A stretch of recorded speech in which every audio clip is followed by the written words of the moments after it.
Hello everyone, welcome back to our YouTube channel. In this video, we will learn chapter 9 of class 6 science NCERT textbook, that is the living organisms and their surroundings. तो इस chapter में हम characteristics के बारे में पढ़ेंगे living organism की, ताकि हम उनको डिफ्रेंशिएट कर पाएँ नॉन लिविंग थिंग्स से, और साथ ही साथ उनकी सराउंडिंग्स के बारे में पढ़ेंगे जहाँ पर लिविंग ऑर्गेनिजम्स रहते हैं। लेकिन इस वीडियो को स्टार्ट करने से पहले अगर आप हमारे चैनल पर नए हैं तो प्लीज़ चैनल को सब्सक्राइब ज़रूर करें, और अगर आपको वीडियो किसी भी पॉइंट पे इंफॉर्मेटिव लगे या फिर अच्छा लगे तो प्लीज़ आप उसको लाइक भी करें और अपने फ्रेंड्स के साथ ज़्यादा से ज़्यादा शेयर भी करें। तो आइए इस वीडियो को स्टार्ट करते हैं and let us have the look at the content. So we will begin with what is habitat. एक हैबिटेट क्या होता है। After that we will move on to the types of habitat. Habitat कितने तरह का होता है। Then we will study the components of habitat. एक हैबिटेट के क्या क्या कॉम्पोनेंट्स होते हैं। Then we will study about the adaptations. Adaptations क्या होती हैं।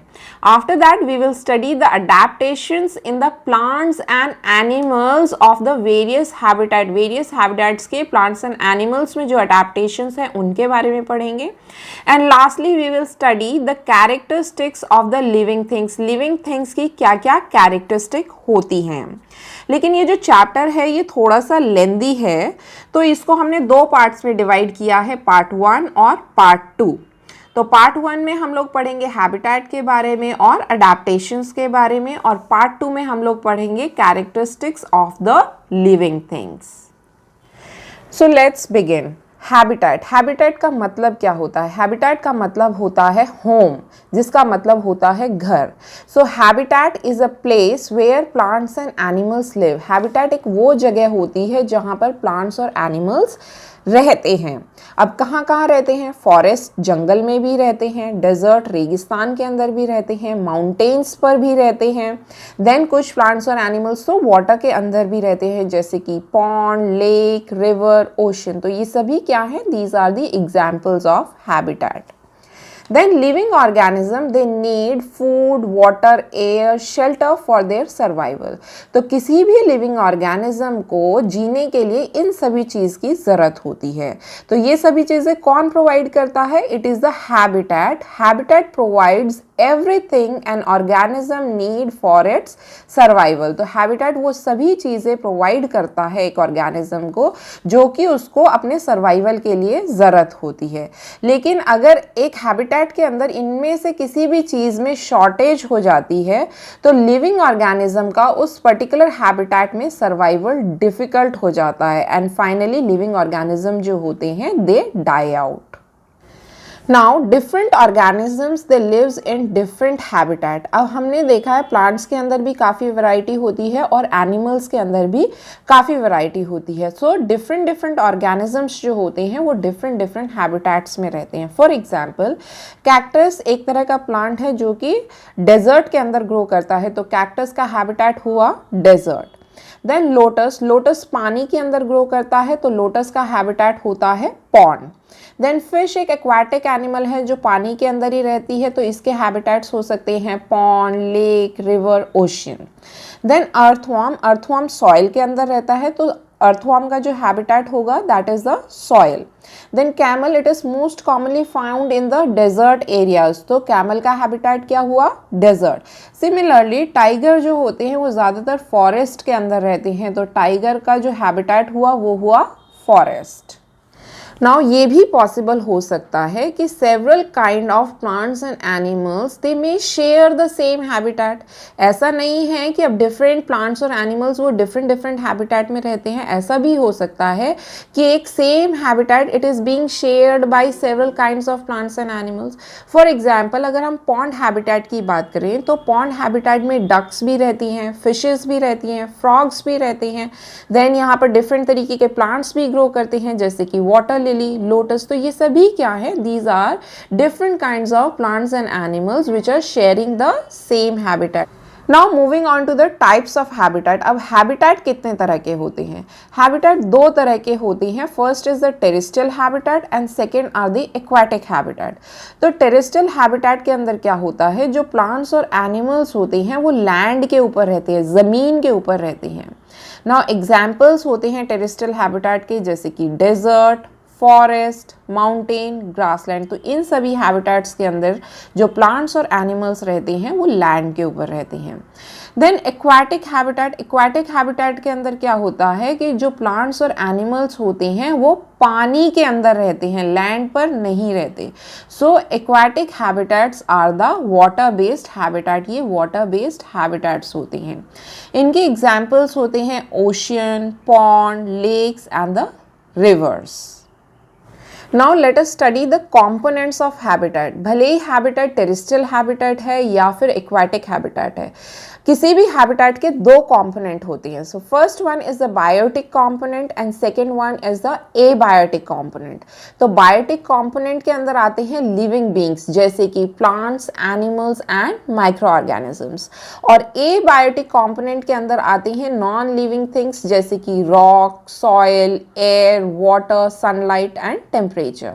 तो अभी हमने पॉन्ड हैबिटेट देखा था कि it is shared by several kind of plants and animals. तो वो जो different kinds of plants and animals जो पॉन्ड के अंदर रहते हैं वो क्या हुए, वो उसके बायोटिक कंपोनेंट हुए।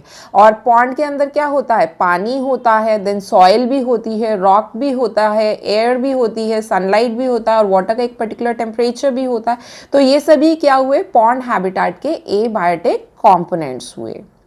Now different habitats have different environmental conditions. तो अभी हमने डिफरेंट तरीके के हैबिटेट्स पढ़ लिए हैं कि हैबिटेट्स दो तरीके के होते हैं। अगर हम उनकी एनवायरमेंटल कंडीशंस की बात करें तो उनकी एनवायरमेंटल कंडीशंस भी डिफरेंट होती है। फॉर एग्जांपल अगर हम टेरेस्ट्रियल हैबिटेट में डेजर्ट हैबिटेट की बात करें तो यहाँ का जो एनवायरमेंटल कंडीशन होता है वो काफ़ी ज़्यादा हॉट होता है, बहुत गर्मी होती है और पानी की काफ़ी स्कैरसिटी होती है क्योंकि रेनफॉल कम होता है और चारों तरफ सैंड ही सैंड होता है। वहीं अगर हम एक्वाटिक हैबिटेट की बात करें, फॉर एग्जांपल ओशन, तो चारों तरफ पानी ही पानी होता है। जितने भी लिविंग ऑर्गेनिज्म होते हैं वो पानी के अंदर रहते हैं और जितनी भी उनकी नीड होती है वो थ्रू वाटर ही फुलफिल करते हैं। ठीक है, तो आपने देखा होगा कि डेजर्ट के अंदर मोस्ट कॉमनली पाए जाने वाला एनिमल क्या होता है, दैट इज द कैमल। और ओशियन के अंदर मोस्ट कॉमनली पाए जाने वाले जो एनिमल्स होते हैं दोज आर द फिशेस। तो आपने कभी सोचा है कि कैमल क्यों डेजर्ट के अंदर ही रहता है, क्यों नहीं वो वाटर के अंदर रहता है, और फिशेस क्यों वाटर के अंदर ही रहती हैं, क्यों नहीं वो लैंड पे रह सकी? तो इसका आंसर ये है कि कैमल्स की बॉडी के अंदर स्पेशल फीचर्स होते हैं जो कि उसको सपोर्ट करते हैं डेजर्ट हैबिटेट में सर्वाइव करने के लिए। सिमिलरली फिशेस के अंदर भी वो स्पेशल फीचर्स होते हैं जो उसको वाटर हैबिटेट में रहने में सपोर्ट करते हैं। अब कैमल के अंदर वो फीचर्स सारे एब्सेंट हैं जो कि वाटर हैबिटेट में रहने के लिए चाहिए। सिमिलरली फिश के अंदर भी वो सारे फीचर्स एब्सेंट हैं जिससे कि लैंड हैबिटेट में रहा जा सके। सो इसका कंक्लूजन ये है, plants and animals they can survive in a particular habitat because their body have developed the special features. एक कोई भी प्लांट और एनिमल एक पर्टिकुलर हैबिटेट में तभी सर्वाइव कर सकते हैं जब उनकी बॉडी के अंदर क्या हो, स्पेशल फीचर्स हों। और इन स्पेशल फीचर्स को हम क्या कहते हैं, अडैप्टेशंस कहते हैं। Now what are adaptations? Adaptations क्या होते हैं? These are the specific features which enables plants and animals to live in a particular habitat. ये वो special features होते हैं plants और animals के अंदर जो कि उनके survival को support करते हैं एक particular habitat में। नाउ अडेप्टेशंस जो होती है these are very slow changes. वो एक दिन में या एक महीने में या एक साल में डेवलप नहीं होते। They may take thousands of years to develop. But एक इंटरेस्टिंग बात ये जानने की है कि जो भी plants and animals which are able to adapt to the changes in a habitat केवल वो ही सर्वाइव कर पाते हैं। लेकिन जिन प्लांट्स और एनिमल्स में अडेप्टेशंस डेवलप नहीं होती हैं तो वो सर्वाइव नहीं कर पाते हैं और इवेंचुअली दे डाई आउट, वो मर जाते हैं। Now let us move on to the terrestrial habitat. Here we will study about the adaptations found in the plants and animals growing in the terrestrial habitat. तो terrestrial habitat के बारे में हमने पढ़ा था, ये सभी लैंड बेस्ड हैबिटेट्स होते हैं। यहाँ पर पाए जाने वाले प्लांट्स और एनिमल्स जो होते हैं वो लैंड पे ग्रो करते हैं। So these are the various types of terrestrial habitat, that is desert, mountain region, forest and grassland. तो अब हम एक एक करके इनमें पाए जाने वाले प्लांट्स और एनिमल्स की अडेप्टेशंस के बारे में पढ़ेंगे। So first we will start from desert. तो डेजर्ट में अडेप्टेशन पढ़ने से पहले हम वहाँ का एनवायरमेंटल कंडीशन जानते हैं। So desert is a land where there is scarcity of water. Desert के अंदर क्या होता है, पानी की शॉर्टेज होती है। जो यहाँ का क्लाइमेट होता है वो हॉट एंड ड्राई होता है, रेनफॉल बहुत कम होती है और चारों तरफ सैंड ही सैंड होता है। अब किसी भी लिविंग ऑर्गेनिज्म को अगर डेजर्ट हैबिटेट के अंदर सरवाइव करना है तो उसके पास स्पेशल फीचर्स होने चाहिए अपने आप को प्रोटेक्ट करने के, किससे, from the excessive loss of water, ताकि उनकी बॉडी से ज़्यादा वाटर लॉस ना हो, क्योंकि वहाँ पर शॉर्टेज है। कुछ एरियाज़ में पानी है, कुछ एरियाज़ में पानी नहीं है। Then they should have one more special feature, that is they should be able to protect themselves from the excessive heat, अपनी बॉडी को बचा सके बहुत ज़्यादा गर्मी से। Now let us move on to the adaptation in the desert animals। तो desert के अंदर सबसे ज़्यादा कॉमनली पाए जाने वाले एनिमल्स होते हैं कैमल, रैट, स्नेक्स। तो first we will study the adaptation in camel. तो कैमल के अंदर क्या होता है, जो उनकी लेग्स होती हैं वो लंबी लंबी होती हैं। तो लंबी लेग्स होने से क्या होता है, वो अपनी बॉडी को हॉट सैंड के कॉन्टैक्ट में नहीं आने देते। तो इससे क्या होता है, वो अपनी बॉडी को एक्सेसिव हीट से प्रोटेक्ट कर लेते हैं। देन उनके जो फीट होते हैं वो बड़े बड़े होते हैं और फ्लैट होते हैं। तो फ्लैट फीट होने से क्या होता है, जो कैमल की बॉडी है वो सैंड के अंदर सिंक नहीं करती है, धंसती नहीं है, रैदर वो हेल्प करते हैं कि कैमल सैंड के ऊपर इजीली मूव कर सके। Then camel they can drink large amount of water at a time. अब हमें पता है डेजर्ट के अंदर वाटर स्कैसिटी होती है, कुछ एरियाज में पानी होता है और बहुत सारे एरियाज में पानी नहीं होता है। अब कैमल को अगर सर्वाइव करना है तो उसको उन एरियाज में भी सर्वाइव करना है जहाँ पर पानी की कमी है। तो उनके पास ये स्पेशल फीचर है कि वो एक टाइम में काफ़ी सारा पानी पी सकते हैं। For example, if a camel is thirsty it can drink 100 litres of water eight A time. एक टाइम में ही 100 लीटर पानी पिया जा सकता है। Then another special feature is they try to save their body water। जो बॉडी के अंदर ऑलरेडी वाटर प्रेजेंट है उसको भी सेव करने की कोशिश करते हैं। कैसे? By passing the small amount of urine. अब यूरिन के अंदर भी वाटर होता है, अगर यूरिन की क्वांटिटी कम होगी तो वाटर लॉस भी क्या होगा, कम होगा। So they pass out small amount of urine. Then उनका जो डंग होता है वो ड्राई होता है। ड्राई होने से वाटर कंटेंट क्या होता है, कम होता है। तो इस तरीके से भी वो अपने बॉडी वाटर को सेव करते हैं। Then next is they does not sweat. उनके अंदर पसीना भी नहीं आता। So by all these 3 mechanism they try to save their body water. The next special feature is they have hump on the back। उनकी जो बैक होती है वो बीच में से उठी हुई होती है। जो ये उठा हुआ पोर्शन होता है इसको हम हम्प कहते हैं और हम्प के अंदर प्रेजेंट होते हैं स्टोर्ड फैट्स। नाउ अब आप रिकॉल करने की कोशिश करो चैप्टर 2 में, जिसमें हमने कंपोनेंट्स ऑफ फूड पढ़े थे। वहाँ पर हमने पढ़ा था कि फैट्स भी क्या होते हैं, एनर्जी गिविंग फूड होते हैं। अब कैमल जो होता है वो प्लांट्स के ऊपर फीड करता है, तो यहाँ पर वेजिटेशन कम होता है। तो इन ऑर्डर टू सर्वाइव वो क्या करते हैं, जो उनके रिजर्व फैट्स होते हैं उनको ब्रेक डाउन करते हैं और उनसे एनर्जी लिबरेट करते हैं और उस एनर्जी को यूज करते हैं सर्वाइव करने में। So the stored fats they help the camel to survive without food for the long period of time.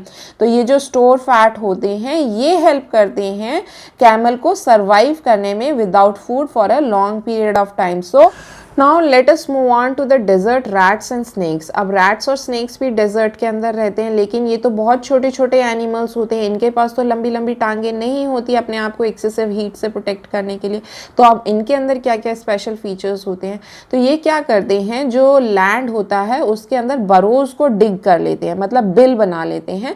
और दिन के टाइम जब काफ़ी ज़्यादा गर्मी होती है तो वो लोग क्या करते हैं, इन बिल के अंदर आके छिप जाते हैं। तो बरोज के अंदर जो टेम्परेचर होता है वो काफ़ी कम होता है और जो कि सपोर्ट करता है उनके सर्वाइवल में। Then next special feature is that वो कैमल की तरह they also passes out small amount of urine, जो उनका यूरिन की क्वांटिटी होती है वो भी कम होती है in order to conserve the water in the body. तो वो इस तरीके से अपने बॉडी वाटर को कंजर्व करने की भी कोशिश करते हैं। So these two special features helps the rats and snake to survive in the desert habitat. Now moving on to the adaptation in desert plants. अब डेजर्ट के अंदर जो सबसे कॉमनली पाए जाने वाला प्लांट होता है दैट इज़ कैक्टस। तो अब हम इसकी अडेप्टेशंस के बारे में पढ़ेंगे। तो इनके अंदर फर्स्ट स्पेशल फीचर क्या होता है, जो इनकी लीव्स होती हैं वो बड़ी बड़ी नहीं होती, they are reduced as the spines, ये इन कांटों की फॉर्म में होती है। तो इससे क्या एडवांटेज मिलता है, अब हमें पता है लीव्स के अंदर पोर्स होते हैं जिनको हम स्टोमेटा कहते हैं। स्टोमेटा के through transpiration loss of water होता है, लेकिन अगर किसी प्लांट को डेजर्ट के अंदर सर्वाइव करना है तो उसको रिड्यूस करना होगा अपना वाटर लॉस। तो इसीलिए ये स्पाइंस के फॉर्म में होते हैं, छोटे छोटे होते हैं। छोटे होने से क्या होता है, नंबर ऑफ पोर्स घट जाते हैं, उसकी वजह से जो ट्रांसपिरेशन लॉस ऑफ वाटर होता है वो भी रिड्यूस हो जाता है। देन नेक्स्ट इंपॉर्टेंट फंक्शन क्या होता है लीव्स का, that they have to carry out the photosynthesis. अब ये तो स्पाइंस की फॉर्म में, ये तो फोटोसिंथेसिस नहीं कैरी कर पाते। Then next special feature is that कि जो उनका स्टेम होता है इट कैरीज आउट फोटोसिंथेसिस। अगर आप इस पिक्चर में देखोगे तो आपको जो ये ग्रीन लीफी पार्ट नजर आ रहा है ये लीव्स नहीं है बल्कि ये स्टेम होता है, और स्टेम क्या करता है, फोटोसिंथेसिस को कैरी आउट करता है। देन स्टेम जो होता है अगर आप इसको दबा के देखोगे तो इट इज स्पॉन्जी, क्योंकि ये अपने अंदर वाटर भी स्टोर करके रखते हैं। ठीक है, इनके पास एक और एडिशनल फीचर होता है that is they are further covered by thick waxy layer. इनके आउटर सरफेस पे एक थिक वैक्स की लेयर होती है जो कि फर्दर प्रिवेंट करती है लॉस ऑफ वाटर, कहाँ से, स्टेम से, वाटर को लूज नहीं होने देती। देन अगर हम इनके रूट्स की बात करें तो इनकी जो रूट्स होती हैं वो काफ़ी लंबी होती है और डीपली सीटेड होती हैं सॉइल में। तो ये किस तरीके से मदद करती है, they helps the cactus to absorb the water from large area. तो ये हेल्प करते हैं कैक्टस को वाटर को एब्जॉर्ब करने में from the large area of the soil. तो अगर रूट्स छोटी होंगी तो वो कम एरिया से ही पानी को एब्जॉर्ब कर पाएंगी। तो as a result of which plant का जो वाटर रिक्वायरमेंट है वो फुलफिल नहीं होगा एंड अल्टीमेटली प्लांट सर्वाइव नहीं कर पाएगा। तो इसीलिए उनके पास ये स्पेशल फीचर होता है कि जो उनकी रूट्स होती हैं वो लंबी होती है और डीपली सीटेड होती हैं।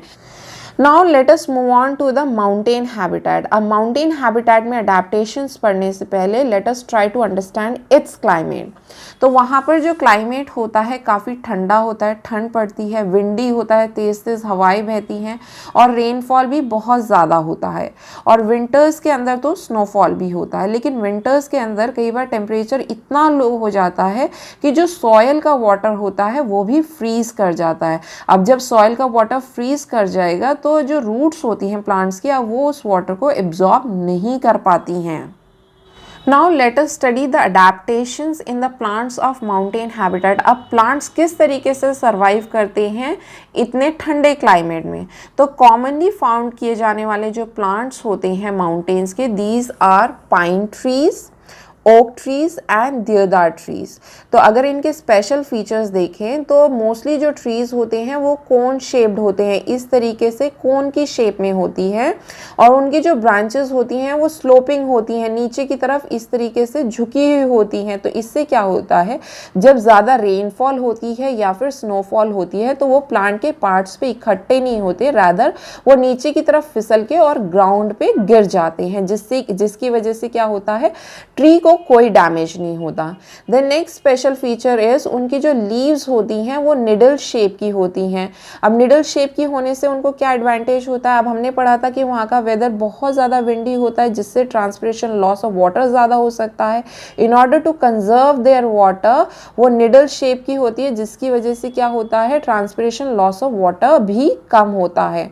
Then further they are covered with thick wax layer, और उनके ऊपर क्या होती है, वैक्स की लेयर भी प्रेजेंट होती है। तो ये किस तरीके से प्रोटेक्ट करती है, जब ज़्यादा रेनफॉल होता है या फिर स्नोफॉल होता है तो ये जो वैक्स की लेयर होती है ये लीव्स को प्रोटेक्ट करती है from the damage that could be caused by the snowfall और the rainfall. So now let us move on to the adaptations in the animals of mountain habitat. अब mountains में commonly पाए जाने वाले जो एनिमल्स होते हैं, these are snow leopard, yak, mountain goat. अब जो माउंटेन्स का जो क्लाइमेट होता है काफ़ी ठंडा होता है, तो इनको अगर यहाँ पर सरवाइव करना है तो उनको अपने आप को ठंड से प्रोटेक्ट करना होगा। तो इनके अंदर सबसे पहला स्पेशल फीचर ये होता है कि जो इनकी बॉडी होती है वो एक थिक फर से कवर्ड अप होती है। तो जो स्नो लेपर्ड होता है उसकी बॉडी तो कवर होती ही है थिक फर से, लेकिन जो उनके फीट होते हैं, टोज होते हैं, उनके ऊपर भी थिक फर प्रेजेंट होता है ताकि वो अपने आप को प्रोटेक्ट कर सके ठंड से when they walk on the snow, जब वो स्नो के ऊपर वॉक करते हैं। ठीक है। देन नेक्स्ट इज याक जो होता है उसकी बॉडी के ऊपर भी काफ़ी लंबे लंबे सिल्की हेयर्स होते हैं जो कि उनकी बॉडी को वार्म रखते हैं और प्रोटेक्ट करते हैं कोल्ड क्लाइमेट से। देन माउंटेन गोट के ऊपर भी, बॉडी के ऊपर भी लॉन्ग हेयर्स होते हैं जो कि इनकी बॉडी को वार्म रखते हैं, लेकिन इनके अंदर एक और इम्पॉर्टेंट अडेप्टेशन होती है, दैट इज उनकी फुट के अंदर स्ट्रॉन्ग हूव्स होते हैं। ये जो ब्लैक पोर्शन दिखाई दे रहा है आपको फीट का, दैट आर द हूव्स, ये हूव्स होते हैं। ठीक है। तो ये हेल्प करते हैं माउंटेन गोट को रॉकी स्लोप्स पे क्लाइंब करने में, ताकि वो एक जगह से दूसरी जगह जा सके for the purpose of grazing. Then next are the forest and the grassland. ये दोनों टेरेस्ट्रियल हैबिटेट होते हैं। अब इनमें अडेप्टेशंस पढ़ने से पहले first we will try to understand what is the difference between forest and grassland. Forest क्या होता है, ये भी एक लैंड हैबिटेट ही होता है, लेकिन इसमें क्या होता है, लैंड के ऊपर क्या होते हैं, काफ़ी सारे ट्रीज होते हैं, प्लांट्स होते हैं और साथ साथ काफ़ी सारे एनिमल्स भी रहते हैं। तो ट्रीज और प्लांट्स के होने की वजह से क्या होता है, हाइडिंग प्लेसेस भी काफ़ी सारी होती हैं। लेकिन जो ग्रासलैंड्स होते हैं, ग्रासलैंड का जो मोस्ट ऑफ द एरिया होता है वो ग्रासेस से कवर्ड होता है। यहाँ पर जो ट्रीज और प्लांट्स होते हैं वो काफ़ी कम होते हैं, जिसकी वजह से जो एनिमल्स यहाँ रहते हैं उनके लिए हाइडिंग प्लेसेस क्या होती हैं, काफ़ी कम होती हैं। Now let us study the adaptations in the animals found in the grassland. तो ग्रासलैंड के अंदर मोस्ट कॉमनली पाए जाने वाले एनिमल्स होते हैं लायन एंड डियर। तो लायन क्या होता है, कार्निवोर एनिमल होता है जो दूसरे एनिमल को हंट करता है और उसको खाता है। फॉर एग्जाम्पल लायन एक डियर को खाता है, तो लायन क्या हुआ, प्रेडेटर हुआ, और डियर क्या हुआ, उसका प्रे हुआ। तो प्रेडेटर वो एनिमल होता है जो दूसरे एनिमल को किल करता है और फिर खाता है, और जो डियर है जो कि एक प्रे है, प्रे वो एनिमल होता है जो कि मारा जाता है and which serve as a food for the predator. Now अब लायन को किल करना है तो इसके अंदर क्या स्पेशल फीचर प्रेजेंट होता है, lion is very very strong, बहुत ज़्यादा ताकतवर होता है, उसकी रनिंग स्पीड भी बहुत फास्ट होती है जो कि उसको हेल्प करती है हंट करने में एंड किल द एनिमल्स, और एनिमल्स को किल करने में हेल्प करती है। The next feature is they have eyes in the front of head. जो उनकी आईज होती है वो हेड के एकदम फ्रंट में होती है, तो उससे क्या मदद मिलती है, they gives the accurate location of the prey, prey की एकदम एक्यूरेट लोकेशन बताते हैं ताकि वो एकदम से उसके ऊपर अटैक कर जाए। ठीक है, ताकि जो उनका प्रे है वो भाग ना पाए। ठीक है। The next is they have strong and sharp clause in the front legs. जो उनकी फ्रंट लेग्स होती है अगर आप उनको देखोगे तो उनके अंदर प्रेजेंट होते हैं ये क्लॉज जो कि बहुत ज़्यादा शार्प होते हैं, जो कि हेल्प करते हैं लायन को अपने प्रे को कैच करने में, पकड़ने में। The next special feature is that their body color is light brown. अगर आप उनका बॉडी कलर देखोगे तो उनका बॉडी कलर जो है वो लाइट ब्राउन कलर का होता है। अब हमने पढ़ा था ग्रासलैंड के अंदर हाइडिंग प्लेसेस कम होते हैं, अगर इनके प्रे को पता चल जाएगा दूर से ही कि वहाँ पर लायन बैठा है तो डेफिनेटली वो वहाँ से भाग जाएंगे, तो लायन जो होगा वो फूड ऑब्टेन नहीं कर पाएगा, तो सर्वाइवल मुश्किल हो जाएगा। तो जो उनका बॉडी कलर होता है वो ग्रासलैंड के कलर से क्या होता है, मैच करता है, तो as the result of which वो लायन को हेल्प करता है ग्रासलैंड के अंदर हाइड करने में। So all these are the special features that helps a lion to survive in the grassland. Now let us study the adaptations in deer. Deer के अंदर क्या क्या स्पेशल फीचर्स प्रेजेंट होते हैं। तो सबसे पहले जो उनकी फूड हैबिट होती है वो एक हर्बीवोर एनिमल होता है जो कि प्लांट प्रोडक्ट्स के ऊपर फीड करता है। नाउ अब प्लांट के जो कुछ पार्ट्स होते हैं वो काफ़ी ज़्यादा हार्ड होते हैं, तो उनको चबाने के लिए दे हैव स्ट्रॉन्ग टीथ। उनके जो टीथ होते हैं वो काफ़ी ज़्यादा स्ट्रॉन्ग होते हैं। Then next special feature is that they have big ears. उनके जो कान होते हैं वो बड़े बड़े होते हैं, तो उससे क्या फ़ायदा मिलता है कि अगर उनके आसपास कोई भी मूवमेंट होती है तो वो सुन सकते हैं और वो अपने आप को बचा सकते हैं। देन उनका जो बॉडी कलर होता है वो भी ब्राउन कलर का होता है, जो कि डियर को हेल्प करता है कि वो ग्रासलैंड में छिप सके ताकि लायन को वो आसानी से दिखाई ना दे। ठीक। Then next special feature is जो उनकी आईज होती है वो हेड के साइड में प्रेजेंट होती है। तो साइड में प्रेजेंट होने से क्या होता है, वो अपने चारों तरफ देख सकते हैं, कहीं से कोई प्रेडेटर तो नहीं आ रहा है। अगर उनको दिखाई दे जाता है तो वो वहाँ से भाग जाते हैं। The next special feature is जो उनकी रनिंग स्पीड होती है वो भी काफ़ी तेज़ होती है। अगर उन्हें बाई चांस या तो सुनाई दे जाता है या फिर दिखाई दे जाता है कि कोई प्रेडेटर आ रहा है, तो वो अपने आप को बचाने के लिए बहुत तेज़ी से दौड़ते हैं और अपने आप को बचा लेते हैं। Now let us move on to the aquatic habitats. अब एक्वाटिक हैबिटेट्स हमने पढ़े थे, वाटर बेस्ड हैबिटेट्स होते हैं, चारों तरफ पानी पानी होता है, जितने भी लिविंग ऑर्गेनिज्म होते हैं वो पानी के अंदर होते हैं। ठीक है। नाउ एक्वाटिक हैबिटेट्स जो होते हैं they include pond, lakes, rivers and oceans. अगर पॉन्ड, लेक और रिवर के वाटर की बात करें तो उनके अंदर सॉल्ट नहीं प्रेजेंट होता, so these are the fresh water habitat. लेकिन ओशियन के अंदर क्या होता है, उसका वाटर सॉल्टी होता है, so these are not the fresh water habitat. ये फ्रेश वाटर हैबिटेट नहीं होते हैं। Now let us read the adaptations in the aquatic animals of the ocean. Now ocean में most commonly पाए जाने वाले animals होते हैं fish, squid, octopus, dolphin and whales. ठीक है। तो अब हम इनके स्पेशल फीचर्स की बात करते हैं कि ये किस तरीके से हेल्प करते हैं इन एनिमल्स को वाटर हैबिटेट में सरवाइव करने में। तो सबसे पहले फिश जो होती है उसका जो बॉडी शेप होता है वो एक स्ट्रीमलाइन बॉडी शेप होता है। स्ट्रीमलाइन शेप के अंदर क्या होता है, जो फ्रंट पार्ट होता है और जो पीछे वाला पार्ट होता है बॉडी का वो पतला होता है और जो मिडिल वाला पार्ट होता है वो मोटा होता है। तो स्ट्रीमलाइन बॉडी शेप जो होती है वो हेल्प करती है फिश को ताकि वो वाटर के अंदर इजीली मूव कर सकें। Then next is they have slippery scales. अगर आप उनकी बॉडी के ऊपर देखोगे तो उनकी बॉडी के ऊपर स्केल्स प्रेजेंट होते हैं। ये जो स्केल्स होते हैं ये हेल्प करते हैं फिश को एक तो प्रोटेक्ट करने में और साथ साथ इजी मूवमेंट में भी हेल्प करती हैं। Then they have flat fins and tails. तो जो फिश होती है उसकी बॉडी के ऊपर फ्लैट प्रोजेक्शंस प्रेजेंट होती है जिनको हम फिन्स कहते हैं और टेल भी होती है।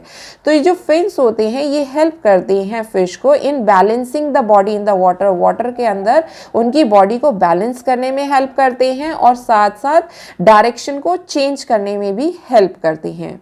Then next special feature is that fish have gills. Fish के अंदर एक स्पेशल ऑर्गन प्रेजेंट होता है जिनको हम गिल्स कहते हैं। अब हमें पता है सभी ऑर्गेनिज्म को सर्वाइव करने के लिए ऑक्सीजन की ज़रूरत होती है। अब जैसे हम लोग लैंड पे रहते हैं तो हम तो अपनी ऑक्सीजन एयर से ले लेते हैं, लेकिन फिश तो वाटर के अंदर रहती है। अब फिश कहाँ से ऑक्सीजन लेगी? तो फिश जो होती है it takes the oxygen from the oxygen that is dissolved in the water. तो वाटर के अंदर जो डिजॉल्व्ड ऑक्सीजन होती है उससे अपनी ऑक्सीजन रिक्वायरमेंट को फुलफिल करते हैं। So all these special features help the fish to survive in the aquatic habitat. Then next are the squid and octopus. तो ये स्क्विड है और ये ऑक्टोपस है। अगर आप इनकी बॉडी शेप देखोगे तो इनके पास स्ट्रीमलाइन शेप नहीं होती जैसे कि फिश में होती है, लेकिन दोनों ओशियन के अंदर रहते हैं तो इनको किस तरीके से मूवमेंट में आसानी होती है। तो सबसे पहली चीज़ ये जो होते हैं they stay deep in the ocean. जो निचली सतह होती है ओशन की वहाँ पर रहते हैं। ठीक है। और ये लोग ज़्यादा मूवमेंट भी नहीं करते, जो उनके आसपास जो एनिमल्स होते हैं या फिर प्रे होते हैं उन्हीं को कैच करते हैं और खा जाते हैं। लेकिन अगर बाई चांस उनको मूव करने की ज़रूरत भी होती है तो उस टाइम वो जो अपनी बॉडी शेप है उसको स्ट्रीमलाइन शेप में कन्वर्ट भी कर लेते हैं ताकि उनकी जो मूवमेंट है वाटर के अंदर वो ईजी हो जाए।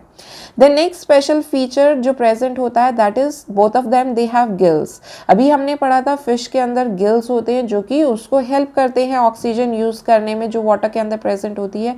तो सिमिलरली स्क्विड एंड ऑक्टोपस के अंदर भी गिल्स होते हैं जो कि हेल्प करते हैं इन दोनों को, ताकि वो यूज कर सके oxygen which is dissolve in water for the purpose of breathing.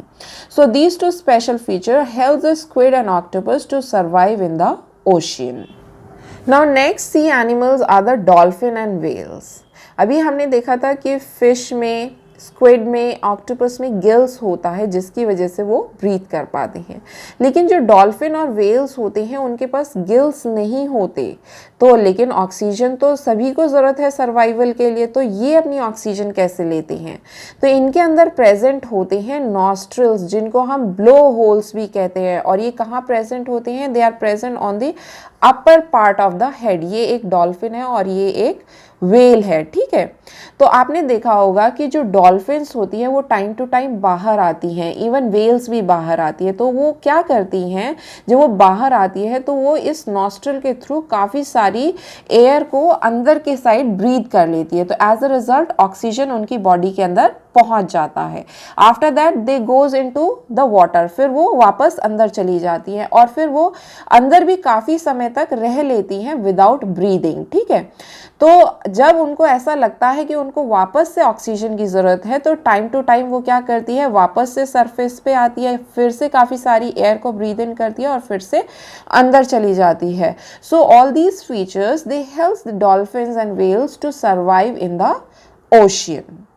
Now let us move on to the animals that are found in the pond habitat. तो frog एक animal है जो कि most commonly पाया जाता है, लेकिन frog जो होता है वो land पे भी रह सकता है और पॉन्ड में भी रह सकता है। नाउ अब इनके स्पेशल फीचर्स पढ़ते हैं। First is they have webbed feet. इनके जो फीट होते हैं वो वेब्ड फीट होते हैं। वेब्ड फीट किस तरीके के होते हैं? जो टोज होते हैं उनके बीच में क्या प्रेजेंट होता है? There are present the folds of skin. तो ये जो फोल्ड्स ऑफ स्किन होते हैं ये हेल्प करते हैं फ्रॉग को to swim in the water. Then next special feature is they have strong back legs. उनकी जो बैक लेग्स होती हैं वो भी काफ़ी ज़्यादा स्ट्रॉन्ग होती है, जो कि हेल्प करती है फ्रॉग को जंप करने में, ताकि वो अपने प्रे को जल्दी से कैच कर सके। So all these features helps the frog to survive in both land as well as the pond habitat. Now let us move on to the aquatic plants. अब प्लांट्स जो होते हैं वो यूजुअली लैंड के ऊपर grow करते हैं, लेकिन कुछ जो प्लांट्स होते हैं वो पानी के अंदर भी ग्रो करते हैं और उनको हम एक्वाटिक प्लांट्स कहते हैं। अब एक्वाटिक प्लांट्स तीन तरह के होते हैं, floating plants, partially submerge plants and fully submerge plants. तो फ्लोटिंग प्लांट्स के अंदर क्या होता है, जो सभी पार्ट्स होते हैं प्लांट के वो वाटर के ऊपर फ्लोट करते हैं। इनका एग्जाम्पल होता है water hyacinth. Then partially submerge plants के अंदर क्या होता है, कुछ पार्ट्स जो होते हैं प्लांट के वो वाटर के अंदर होते हैं और कुछ जो पार्ट्स होते हैं वो वाटर के सरफेस के ऊपर फ्लोट करते हैं। इनका एग्जाम्पल होता है lotus and water lily. Then fully submerged plants के अंदर क्या होता है, जो सभी पार्ट्स होते हैं प्लांट के वो वाटर के अंदर ही होते हैं और इनका एग्जाम्पल होता है hydrilla. Now let us read various adaptations in the aquatic plant. Now aquatic plant के अंदर क्या क्या special features होते हैं जो कि उनके survival में help करते हैं। So first is they have small and short roots. अगर आप उनकी roots देखोगे तो उनकी roots जो होती हैं छोटी छोटी होती हैं, क्योंकि aquatic plant के अंदर root का जो main function होता है वो plant को hold करके रखना होता है, जो कि different होता है from the roots of the plant that are growing in the land। क्योंकि वहाँ पर एक और function होता है root का जो कि बहुत important फंक्शन होता है, that is they have to absorb water and minerals from the soil. लेकिन यहाँ पर जो एक्वाटिक प्लांट्स हैं वो तो ऑलरेडी पानी के अंदर है, तो केवल रूट्स ही नहीं बाकी के और भी पार्ट्स जो होते हैं वो वाटर एंड मिनरल्स को एब्जॉर्ब करते हैं। तो इसलिए इनका जो वाटर रिक्वायरमेंट होता है वो टोटली रूट के ऊपर डिपेंड नहीं करता, वो सभी पार्ट्स जो होते हैं मिलजुल के वो फुलफिल कर लेते हैं। Then next are the stems. इनके जो स्टेम्स होते हैं वो लंबे होते हैं, अंदर से क्या होते हैं, हॉलो होते हैं, खाली होते हैं और लाइट होते हैं। तो इससे किस में मदद मिलती है, क्योंकि हमें पता है वाटर के अंदर क्या होते हैं, वाटर करंट्स फ्लो करते हैं और वाटर करंट्स का क्या होता है, काफ़ी ज़्यादा फोर्स होता है। अगर स्टेम जो होगा हार्ड होगा तो वाटर करंट जब फ्लो करेगा तो उनके फोर्स से क्या होगा, स्टेम टूट जाएगा, as a result of which plant die कर जाएगा। लेकिन जो इस तरह के स्टेम होते हैं जब वाटर करंट फ्लो होता है तो वो इनके साथ इजीली बेंड कर जाते हैं, ठीक है। तो इजीली बेंड करने की वजह से क्या होता है, उनका जो स्टेम होता है वो डैमेज नहीं हो पाता है, ठीक है। So which helps their survival. Then next is the leaves in the submerged plants, they are either ribbon like or they are highly divided leaves. अब submerged plant का तो हर पार्ट वाटर के अंदर होता है, हर पार्ट को वाटर करंट फेस करना है, तो इनकी जो लीव्स भी जो होती हैं वो या तो रिबन शेप में होती है, पतली पतली होती है, या फिर काफ़ी ज़्यादा डिवाइडेड होती है कुछ इस तरीके से। तो पतले होने से क्या होता है कि जब वाटर करंट फ्लो करते हैं तो ये भी इनके साथ ईजिली बेंड कर जाते हैं, तो लीव्स को कोई डैमेज नहीं होता। और जो हाईली डिवाइडेड लीव्स होती हैं वो जब वाटर करंट फ्लो करते हैं तो they allow the water to pass through them, तो इससे भी क्या होता है, वो अपनी लीव्स को डैमेज होने से बचा लेते हैं।